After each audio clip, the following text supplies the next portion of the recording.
Bismillahirrahmanirrahim. Assalamualaikum warahmatullahi wabarakatuh. Alhamdulillah, segala puji hanya milik Allah subhanahu wa ta'ala. Kita memuji Allah subhanahu wa ta'ala dengan nama-namanya dan sifat-sifatnya yang sempurna dalam kebaikan. Kita memuji Allah dalam segala hal. Di saat nikmat kita mengatakan alhamdulillah alladzi bi ni'matihi tatimmus shalihat. Segala puji bagi Allah di mana dengan nikmat-nikmatnya semua kebaikan bisa menjadi sempurna. Di saat musibah kita mengatakan alhamdulillah ala kulli halin. Segala puji hanya milik Allah subhanahu wa ta'ala dalam setiap kondisi dan keadaan kita. Kita memohon pertolongan hanya kepada Allah subhanahu wa ta'ala, pemilik nama-nama yang sempurna dalam kebaikannya, sifat-sifat yang sempurna dalam kebaikannya dan yang maha tinggi.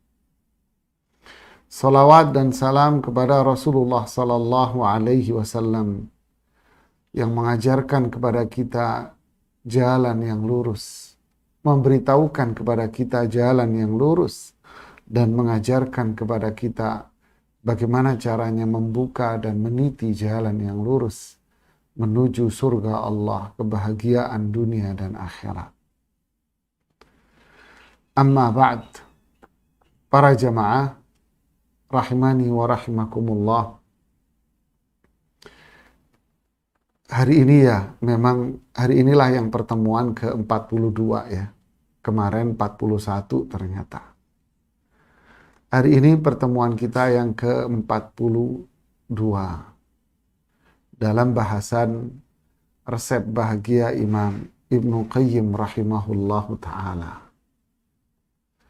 Para jamaah, teman-teman sekalian, semoga Allah subhanahu wa ta'ala senantiasa meneguhkan hati kita semua di atas iman, di atas amal saleh, di atas ilmu yang bermanfaat buat kita semuanya. Dan semoga Allah menjadikan akhir dari kehidupan kita kelak husnul khatimah. Karena kehidupan ini hanyalah mazra'atul akhirah. Ini adalah ladang untuk kita ambil buahnya ketika kelak kita akan wafat nanti. Para jamaah sekalian, saya teringat dulu masih di pesantren ketika ikut menguji calon-calon santri ini. Di antara poin penting yang kita ujikan biasanya itu adalah kemauan, dorongan dia untuk belajar di pesantren. Kita suka nanya, kenapa kamu mau masuk pesantren? Kalau dia menjawab, disuruh sama ayah. Disuruh sama ayah? Iya. Loh, emang kamu sendiri nggak minat? Sebetulnya saya sih kepingin sekolah umum aja, seperti yang lain. Pesantren saya nggak mau, tapi ayah yang nyuruh. Biasanya seperti ini dulu, langsung kita ambil pulpen merah. Kita kasih catatan merah langsung sama anak ini. Pernah pula saya ingat banget dulu mendapati seorang anak yang sangat cerdas sekali, jemaah. Bahkan anak ini SD, SMP itu waktu itu punya kemampuan matematis yang sangat tinggi sekali. Dia bahkan mampu membuat permainan-permainan atau game-game itu sendiri. Dia bisa bikin game sendiri dia. Bahkan kerap kali anak ini diminta untuk menyampaikan kuliah umum di perguruan tinggi dan kampus. Padahal anak ini SMP masih ada. Kecerdasan matematis luar biasa dia. Wawancara ayahnya waktu itu hendak masukkan ke pesantren. Diwawancarai, terlihat memang kecerdasan nih anak dari gaya dia berbicara ya. Kelihatan memang dari gaya dia bicaranya. Ketika ditanya, kamu punya keinginan untuk belajar di pesantren ini? Jawaban dia simple karena memang kecerdasan matematis dia. Tidak. Langsung dia jawab, enggak. Loh, apa yang kamu inginkan? Saya ingin melanjutkan kemampuan saya. Saya ingin melanjutkan kemampuan saya di sini. Loh, kenapa mendaftar? Ayah saya yang memaksa. Tapi ada orang yang kemampuannya biasa-biasa saja. Tapi dorongan untuk belajar di pesantren tinggi. Ada pula yang dorongan untuk belajar di pesantren itu besar sekali. Dan dia punya kecerdasan. Dia cerdas, masuk pesantren. Akhirnya, saya masih ingat, nggak perlu saya sebutkan namanya ya. Anak-anak seperti ini akhirnya mampu sekarang melanjutkan studinya. Kayak di Madinah, di tempat yang lain, ngambil S2, S3. Ibnu Qayyim rahimahullahu ta'ala di bahasan kita ini mengangkat satu tema yang luar biasa jemaah. Apa itu? Antara kemauan dan ilmu. Lihat jemaah. Antara kemauan dan ilmu. Dua hal yang mesti jalan bersamaan ya. Mesti jalan bersamaan. Kalau dia nggak ada kemauan untuk belajar, lalu dipaksa tetap untuk duduk di situ, maka yang terjadi adalah dia ini merusak akhirnya. Merusak dirinya sendiri dan merusak orang lain yang ada di situ. Tidak akan bisa memberikan manfaat apa-apa. Ya karena memang nggak ada kemauan ya. Nggak ada kemauan apa-apa. Susah ngomong sama orang yang memang tak ada kemauan dan tak ada keinginan. Nggak ada niatan untuk belajar. Susah memang jemaah. Ibnu Qayyim mengaitkan dua hal ini. Antara kemauan dan keinginan. Antara kemauan dengan ilmu. Beliau memulai bahasannya dengan sebuah pengantar yang luar biasa.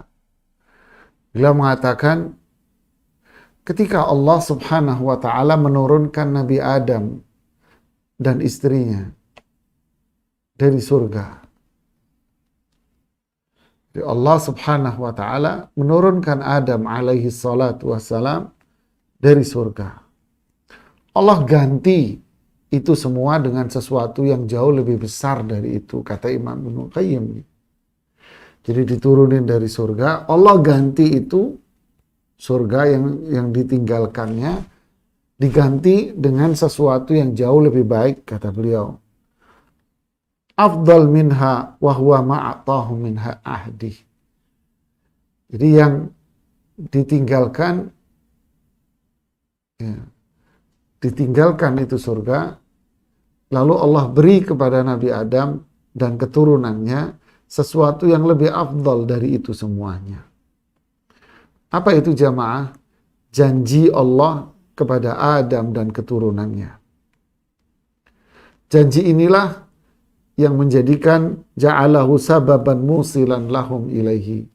Janji inilah yang menjadi sebab menghantarkan mereka menuju Allah subhanahu wa ta'ala. Jalan yang lurus.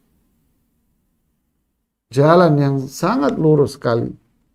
Siapa yang berpegang teguh dengannya, faza wahtada, dia akan sukses dan dia akan mendapatkan petunjuk. Wa man a'rada anhu syaqiya wa ghawa, kata. Dan siapa yang berpaling darinya, dia akan sengsara dan berada dalam kesesatan. Petunjuk Allah lebih baik, katanya. Petunjuk Allah ini sangat baik.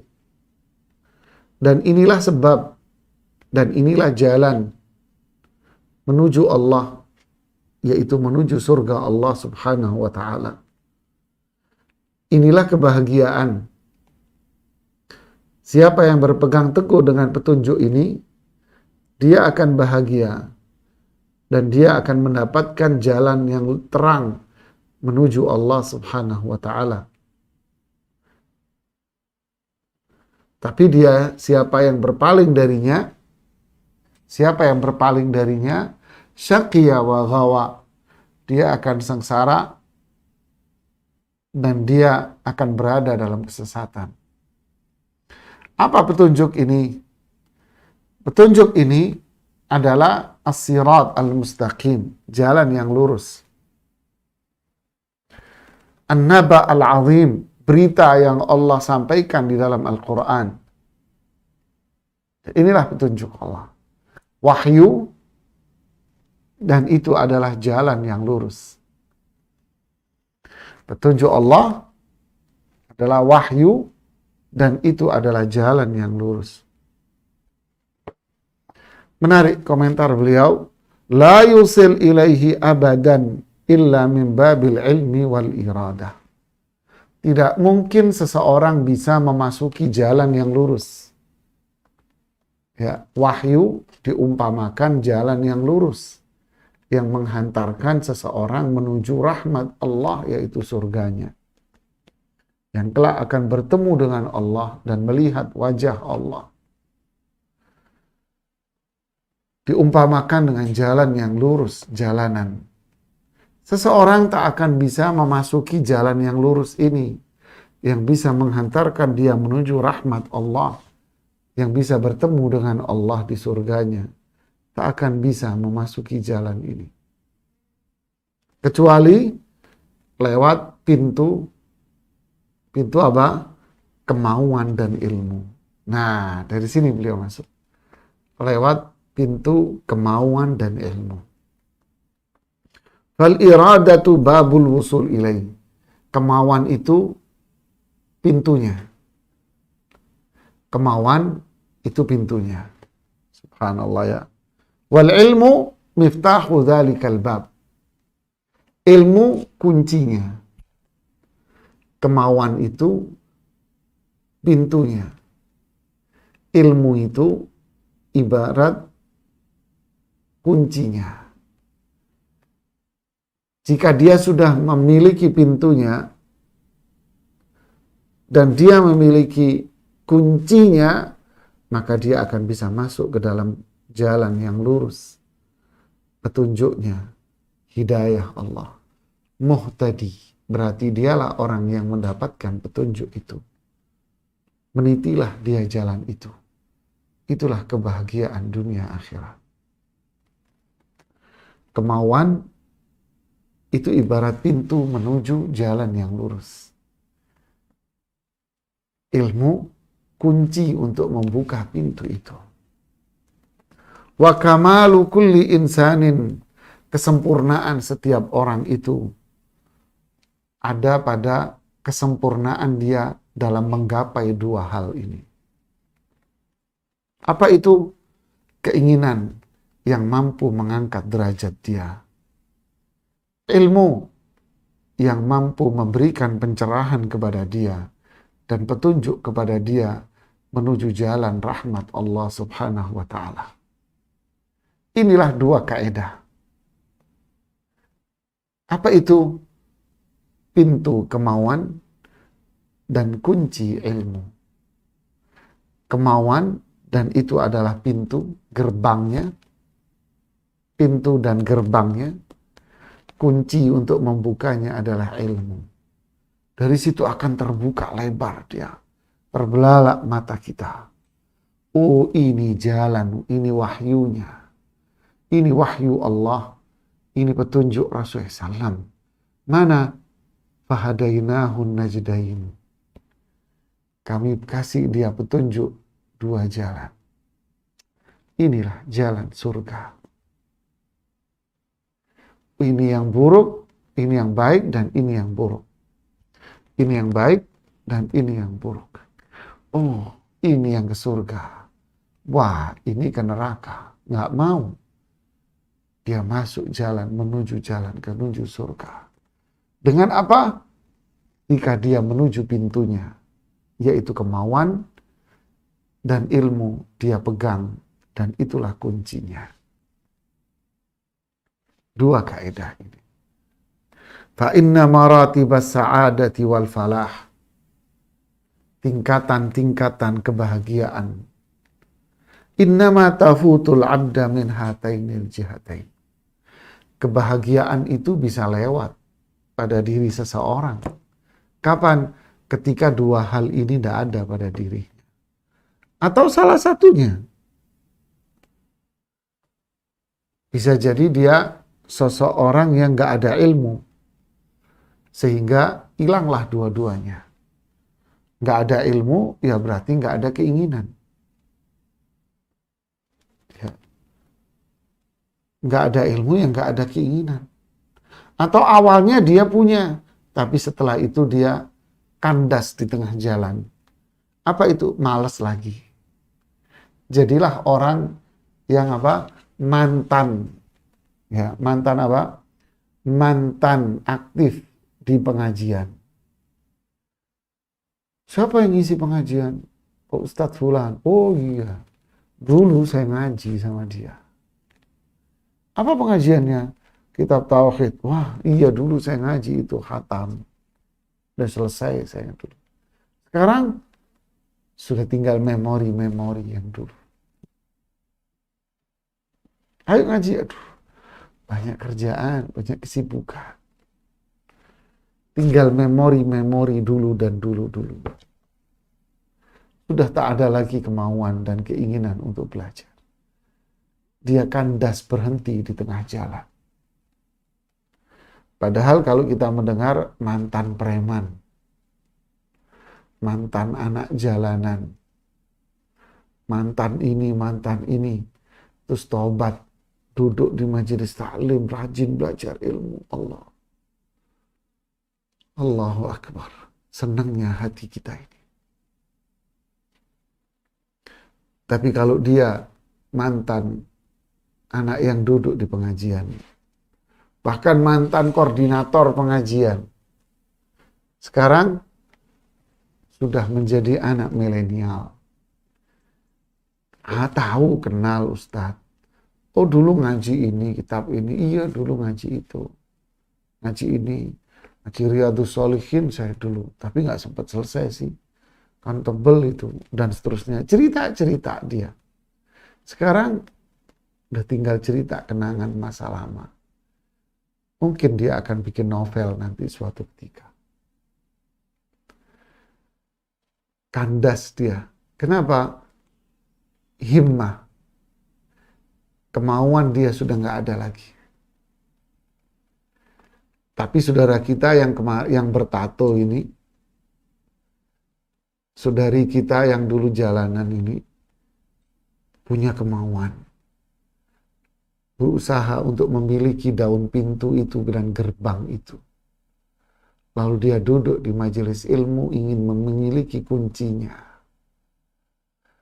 Akhirnya Turki akhirnya menjadikan derajat dia diangkat oleh Allah. Kebahagiaan dan kesuksesan dia gapai dengan itu, jemaah. Subhanallah. Fala yazalu fi hadidi tab'ihi mahbusa. Akhirnya mereka yang kandas di tengah jalan tadi, mereka tak ada dorongan, keinginan untuk belajar, duduk di majelis ta'lim, duduk belajar akidah, belajar tauhid, belajar keimanan, belajar Quran, belajar hadis.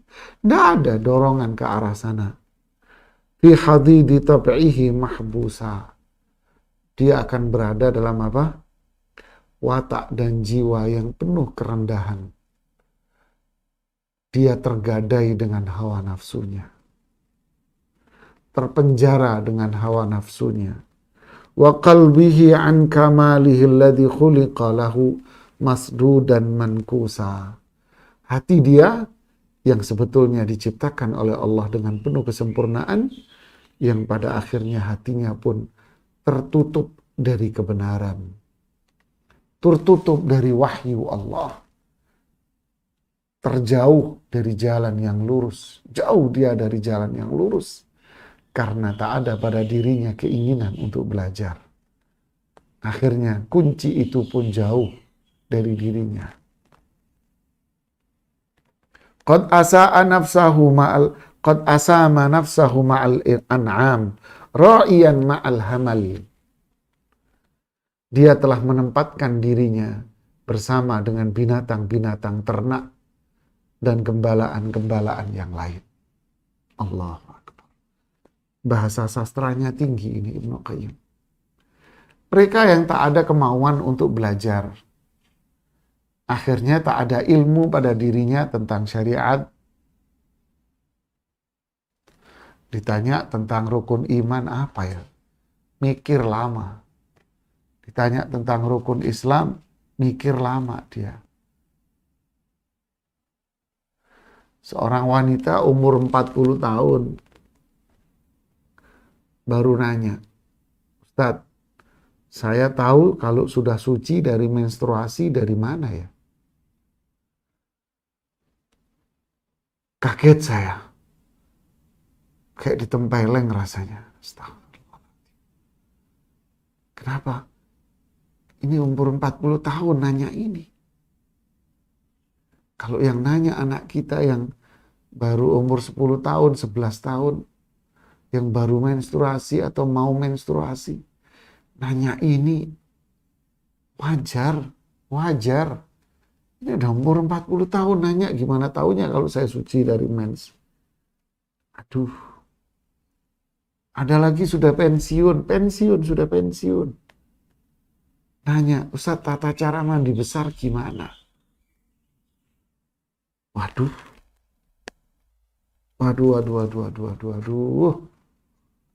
Ini kan perkara yang wajib pertama kali untuk kita ketahui. La ilaha illallah. Lihat ya.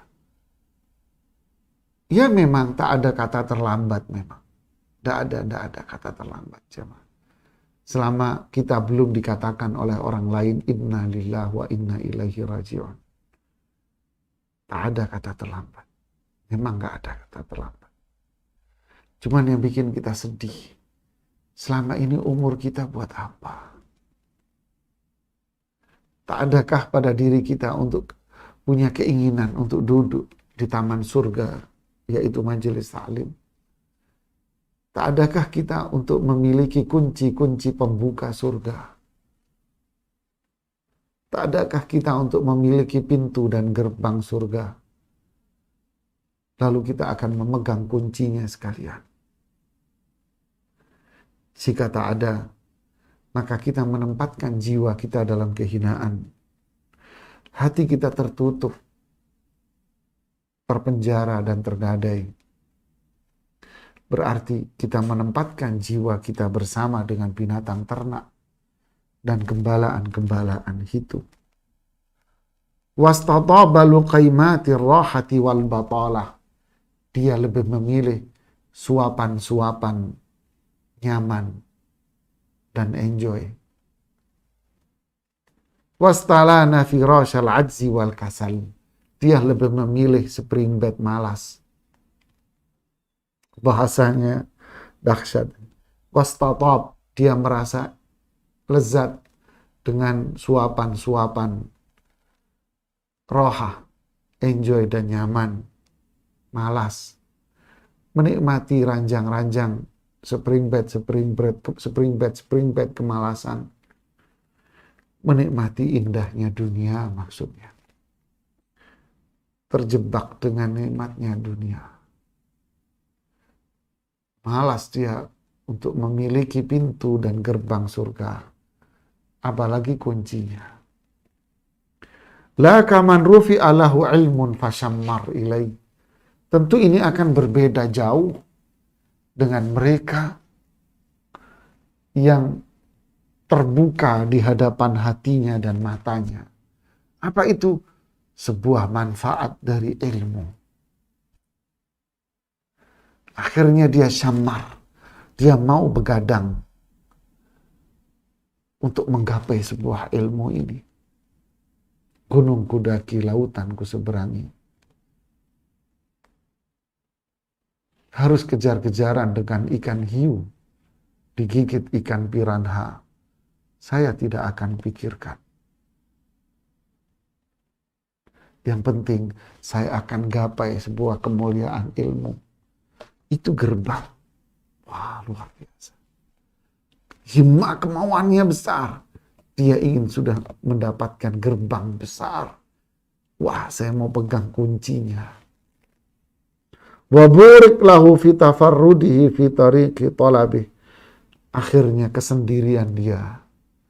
Duduk dia untuk mendapatkan kunci itu penuh dengan keberkahan, kebaikan yang luar biasa pada dirinya. Falazima wastaqama alaih. Akhirnya dia ingin komitmen berada di situ. Ingin istiqamah berada di gerbang dan pintu itu dengan memegang kunci-kuncinya. Subhanallah. Inilah kebahagiaan seseorang. Inilah kesuksesan seseorang. Di mana kata Ibnu Qayyim, tak ada kesuksesan dan tak ada kebahagiaan kecuali keinginannya. Keinginan dia menuju apa? Keinginannya untuk bertemu dengan Zat yang maha hidup, kata beliau. Azamatu himmatihi musafira ila hadratil hayy alladzi la yamut. Keinginan-keinginan hatinya terdorong semuanya untuk pergi menemui Zat yang maha hidup. Dan tidak ada jalan untuk mewujudkan keinginan yang mulia ini kecuali dengan ilmu. Illa bil ilmil mawruth. Kecuali dengan ilmu yang dia peroleh dari hambanya, dari hamba Allah, yaitu Rasulullah sallallahu alaihi wasallam, yang mengajak dia menuju jalan yang lurus ini. Maksudnya apa? Dorongan keinginan dia semakin kuat untuk bertemu dengan Allah. Caranya apa? Cari kuncinya. Sudah punya kemauan, dorongan yang tinggi, lalu cari kuncinya. Apa kuncinya itu? Belajar warisannya Rasulullah sallallahu alaihi wasallam. Yaitu apa? Al-Quran. Al-Quran. Yaitu petunjuk Rasulullah sallallahu alaihi wasallam. Lihatlah jamaah, indahnya ayat-ayat Al-Quran di surat Al-Fatihah. Ihdinas siratal mustaqim, siratal ladzina an'amta alaihim. Ya Allah, berilah aku petunjuk menuju jalan yang lurus. Siapa? Orang yang sudah berhasil memiliki kemauan yang kuat sehingga dia sudah berada di gerbangnya.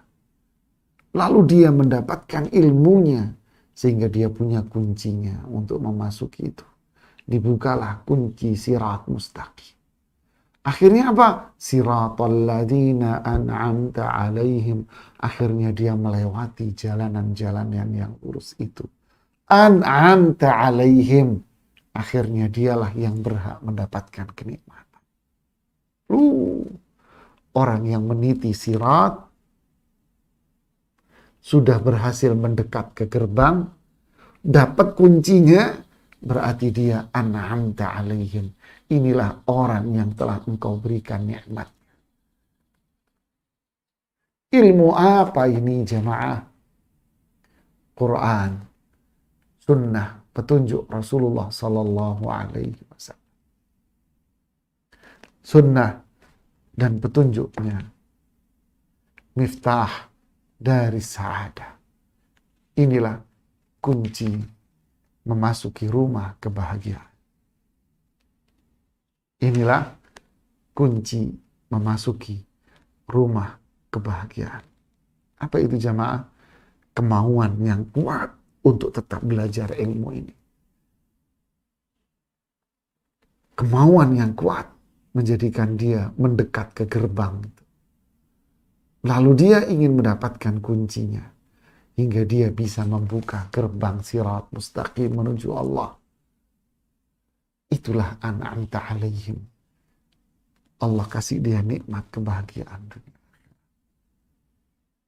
Makanya teman-teman sekalian, orang kalau sudah mendapatkan ini, punya kemauan, sudah punya kuncinya, apa yang terjadi? Lihat, Allah firmankan dalam surat Al-Imran ayat 18. Syahidallahu annahu la ilaha illahu. Allah bersaksi. Tuh, Allah bersaksi. Apa kesaksiannya? Tidak ada sesembahan yang benar kecuali Dia. Berarti siapa yang bersaksi? Allah yang bersaksi. Apa yang disaksikan? Tauhid. La ilaha illallah. Tidak ada sesembahan yang benar kecuali Allah. Siapa yang menyaksikan akan ketauhidan dan kebenaran tauhid ini? Dialah Allah Subhanahu wa ta'ala. Allah yang bersaksi akan kebenaran tauhid ini. Kemudian Allah bilang apa? Wal malaikah, dan para malaikat pun telah bersaksi akan tauhid ini. Wa ulul ilmi qa'iman bil qist, dan orang-orang yang punya ilmu yang berdiri tegak di atas keadilan. Allahu Akbar. Allah. Lihat ini makna ayat ini. Berarti kesaksian ini, kesaksian akan tauhid ini jemaah. Kesaksian akan kebenaran tauhid, la ilaha illallah. Ini pun disebutkan siapa yang melakukan kesaksian itu? Ulul ilmi, orang yang punya ilmu. Kenapa kok nggak manusia yang lain? Kenapa nggak disebutkan jenis manusia yang lain? Bukan karena masih banyak jenis manusia yang lain. Menunjukkan bahwa orang-orang berilmu ini kedudukannya luar biasa. Karena dia sudah mendapatkan dua kaidah utama. Apa itu? Kemauan dan ilmu. Akhirnya apa? Orang ini ditempatkan sebagai siapa? Mereka yang akan bersaksi akan kebenaran tauhid Allah. Yang lebih dahsyatnya apa? Digandengkan kesaksian mereka dengan kesaksian Allah. Allah bersaksi, para malaikat bersaksi, orang yang berilmu bersaksi bahwa tauhid ini adalah kebenaran. Berarti orang yang berilmu akan bersaksi akan kebenaran tauhid Allah. Dan kesaksian orang yang berilmu ini digandengkan dengan kesaksian Allah dan digandengkan dengan kesaksian para malaikat. Adakah kenikmatan yang seperti ini para jamaah? Berarti apa? Berarti orang yang sudah punya kemauan, sudah berada di gerbang dan sudah memiliki kunci ini adalah orang yang mendapatkan tazkiyah.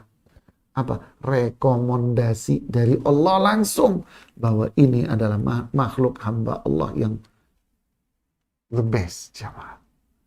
Kenapa? Kesaksian dia akan kebenaran dan ketauhidan Allah. Dan kesaksian dia digandeng dengan kesaksiannya dengan Allah dan para malaikat. Artinya apa? Ini pembenaran. Ini tazkiyah. Kesucian buat perbuatan dan amal mereka. Subhanallah. Subhanallah. Subhanallah jemaah. Menunjukkan bahwa kekhususan mereka, Orang-orang yang punya ilmu, punya kemauan tinggi, dan punya kuncinya, memiliki kekhususan dan keistimewaan yang luar biasa dibanding dengan yang lainnya. Sebuah kesaksian yang sangat besar. Yahmilu hadzal ilma min kulli khalafin uduluhu. Ilmu ini, petunjuk Allah ini yang tadi itu, petunjuk Allah ini, wahyu ini akan diemban di bawah sekelompok manusia yang ada pada setiap generasi. Ini yang bawah ini. Siapa mereka ini? Uduluhu, orang-orang yang memiliki keadilan, orang-orang yang berjalan di atas kebenaran, orang-orang yang berada di atas sirat mustaqim. Merekalah yang akan membela Al-Quran dan Sunnah. Allahu Akbar. Inilah jamaah sebuah dua kaidah.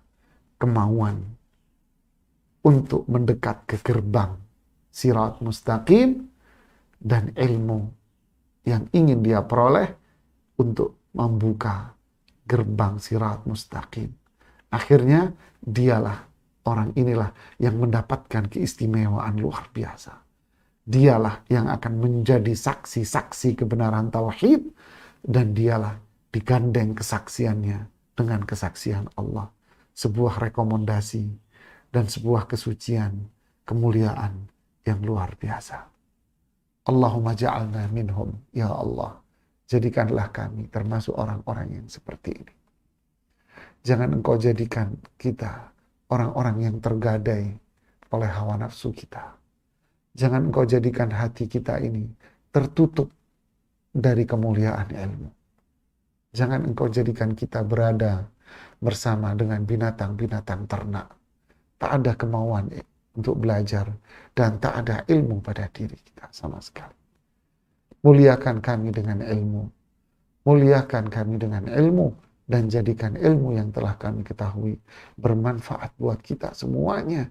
Jadikan kami orang-orang yang mulia dengan ilmu yang kami pelajari. Allahumma amin. Ini yang bisa kami sampaikan pada kesempatan hari ini. Kita lanjutkan di hari esok. Apa itu?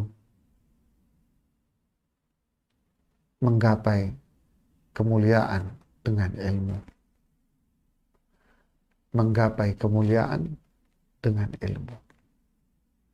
Wallahul musta'an.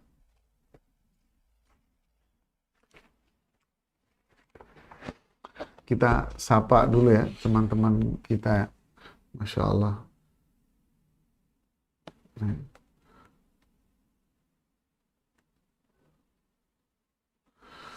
Masya Allah, ini ada Yuliani.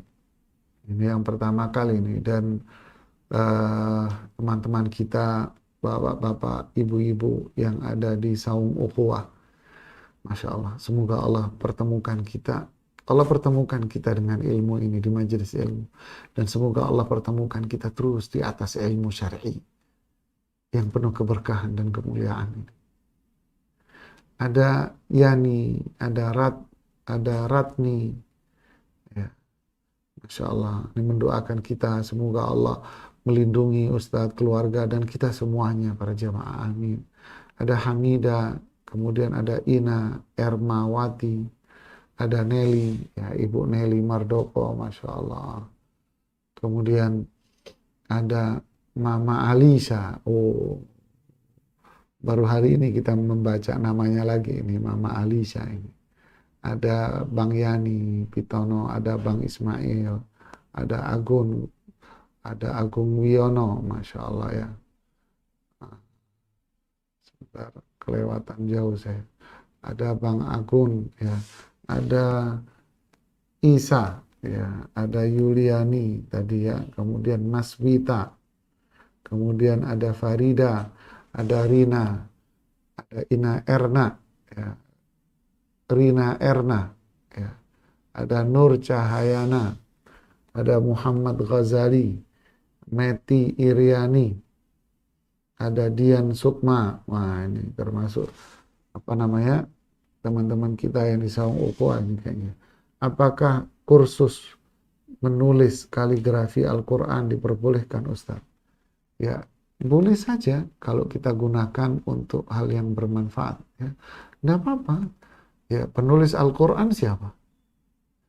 Ya kan, Syekh Toha Husain. Ya kan, penulis Quran Syekh Toha. Toha siapa namanya ya? Kalau saya nggak salah ya. Itu kan ditulis tangan Quran Mushaf Madinah ini ya. Kalau saya nggak salah sebut namanya tadi ya. Kan ditulis tangan. Lihat pahalanya kayak apa itu. Ya. Tapi jangan digunakan untuk hal-hal yang akhirnya dilarang oleh para ulama. Apa itu? Nulis-nulis ayat-ayat Al-Quran untuk dijadikan hiasan-hiasan dinding. Kata Syekh Saleh Al-Fauzan, beliau mengatakan, hafizahullah ta'ala, Al-Quran jauh lebih mulia daripada digantungkan di dinding-dinding dengan kaligrafi-kaligrafi indah. Al-Quran bukan di situ tempatnya.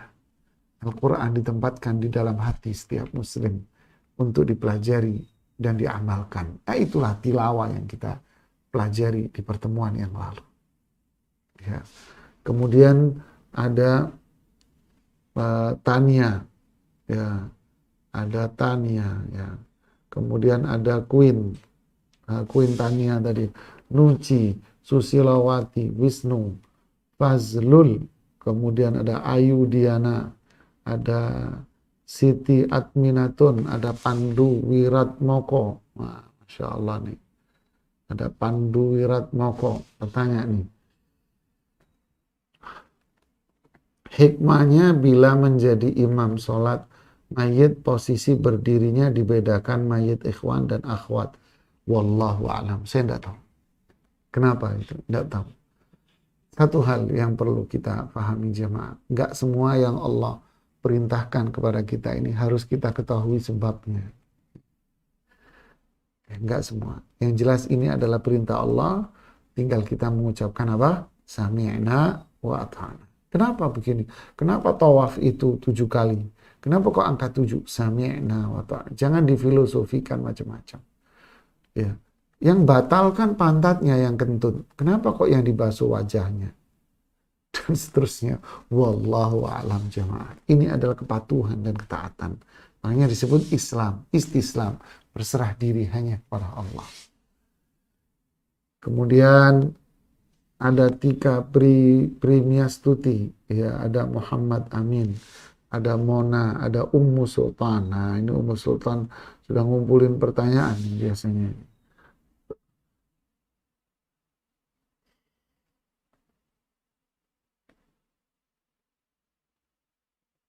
Apa ini? Ustadz, mohon petunjuknya bagi kami yang baru hijrah. Step-step urutan dalam tolabul ilmi supaya terhindar dari sikap tinggi hati. Banyak ditemani orang bicara dalil dan hadis. Ya, bismillah, alhamdulillah. Wa ba'd, tauhid. Belajar tauhid. Ya, belajar tauhid, belajar Quran, belajar hadis, itu menjadikan jiwa kita semakin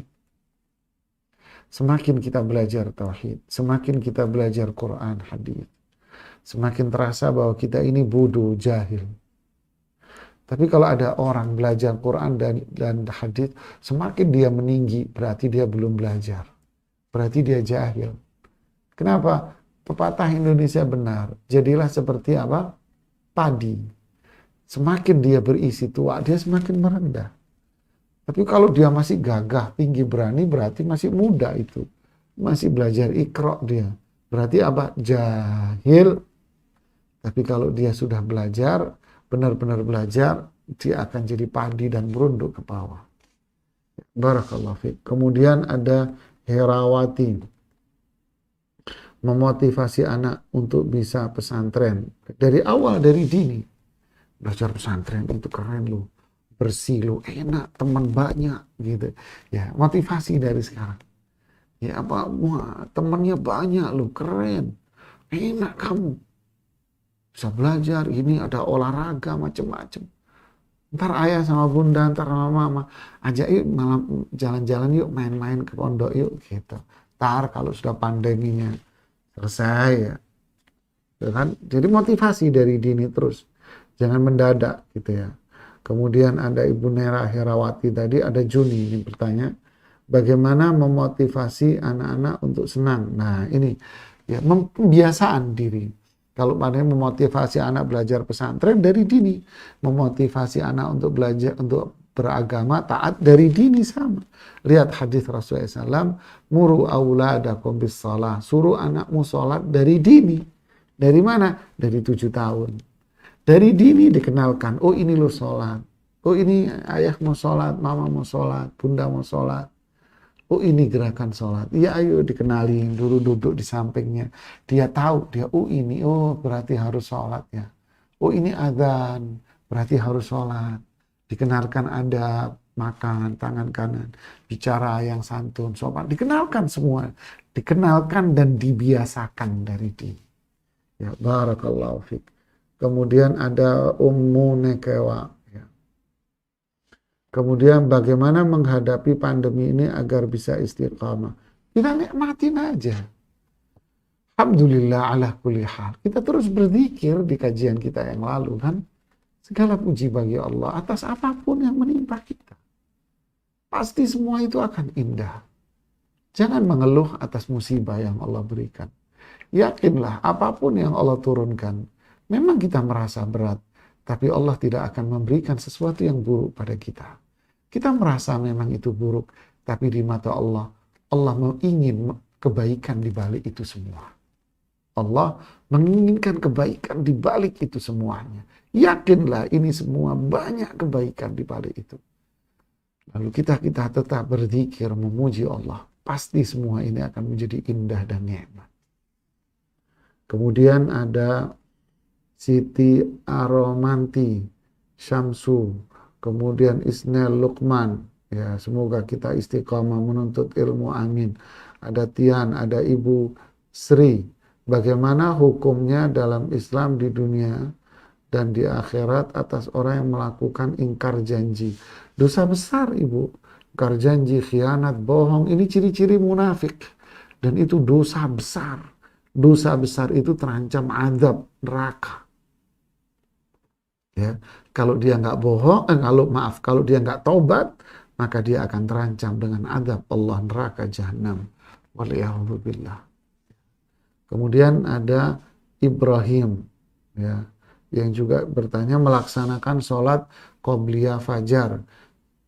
Suatu saat tertinggal atau tidak sempat melaksanakannya.